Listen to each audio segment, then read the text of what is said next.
Erectile dysfunction is commonly misunderstood as an isolated sexual issue. In clinical reality, it is often a broader vascular and metabolic signal. Erectile dysfunction, or ED, is defined as the persistent inability to achieve or maintain an erection sufficient for satisfactory sexual performance. It is not uncommon. Epidemiological data show that the condition increases with age, but it is not a normal or inevitable consequence of aging. An erection is a complex physiological process. It requires healthy blood vessels, intact nerve signaling, balanced hormones, and proper psychological response. Sexual stimulation triggers the release of nitric oxide in penile tissue. This molecule relaxes smooth muscle in the blood vessel walls, allowing increased blood flow into the corpora cavernosa. When blood flow is adequate and venous outflow is restricted, rigidity is achieved. Any disruption in this chain can result in erectile dysfunction. The most common cause of ED is vascular dysfunction. Conditions such as hypertension, atherosclerosis, high cholesterol, obesity, and diabetes impair blood vessel elasticity and reduce nitric oxide availability. Because penile arteries are smaller than coronary arteries, erectile problems may appear before symptoms of heart disease.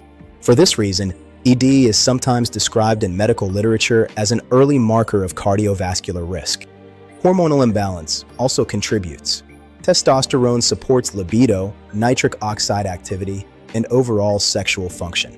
Low testosterone does not always directly cause ED, but it can worsen its severity and reduce sexual desire. Chronic stress, elevated cortisol, sleep deprivation, and obesity all influence hormonal balance. Neurological factors play a role as well. Nerve signaling between the brain and genital tissue must remain intact. Conditions such as diabetes, spinal injury, or neurological disease can impair this communication. Psychological components are equally important. Anxiety, depression, and performance pressure activate the sympathetic nervous system, which counteracts the vascular relaxation required for erection. Symptoms of erectile dysfunction include difficulty achieving an erection, inability to maintain firmness during intercourse, reduced rigidity, and decreased spontaneous morning erections. In some cases, reduced libido or diminished sexual satisfaction is also present. The key diagnostic factor is persistence. Occasional difficulty under stress or fatigue is common and does not necessarily indicate a disorder. Clinical concern arises when symptoms are consistent over time. If left unaddressed, erectile dysfunction may lead to relational stress, reduced self-confidence, and psychological distress.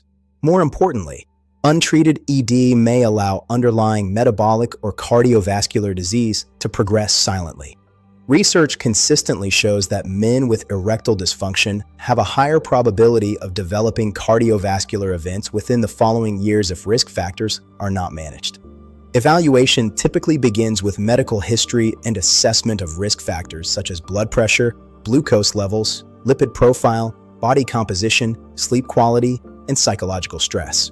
In some cases, hormone testing, including total and free testosterone, is appropriate. The goal is not only to treat symptoms, but to identify contributing physiological mechanisms. Treatment depends on the underlying cause. Lifestyle modification remains the foundation. Regular aerobic exercise improves endothelial function and increases nitric oxide production. Resistance training supports metabolic health and hormonal balance. Weight reduction decreases inflammation and improves insulin sensitivity. Smoking cessation significantly improves vascular integrity. Limiting alcohol intake also reduces risk. Nutritional adjustments support vascular health. Diets emphasizing whole foods, healthy fats, adequate protein, fiber, and reduced refined carbohydrates improve metabolic markers associated with erectile performance. Sleep optimization restores hormonal rhythm and reduces cortisol levels. Stress management techniques reduce sympathetic overactivation. Pharmacological therapy may be appropriate in many cases.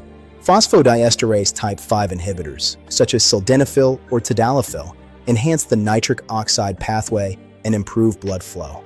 These medications address the vascular mechanism but do not cure underlying disease. Their effectiveness depends on cardiovascular and hormonal status. Hormone replacement therapy may be considered if clinically confirmed hypogonadism is present. This requires proper medical supervision and laboratory confirmation. In more complex cases, additional interventions such as vacuum devices, injectable therapy, or surgical options may be considered under specialist care.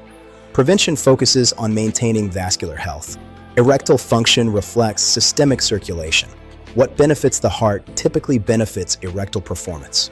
Consistent physical activity, balanced nutrition, metabolic control, stress reduction, and adequate sleep form the long-term strategy.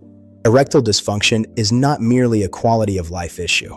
It is often a physiological signal that the vascular, hormonal, or metabolic systems require attention. Early recognition and evidence-based intervention can improve both sexual function and overall health outcomes. Understanding the mechanisms removes stigma and replaces uncertainty with clarity. Erectile health is closely connected to cardiovascular integrity, hormonal regulation, and lifestyle patterns. Addressing the root causes supports not only function, but long-term male health stability.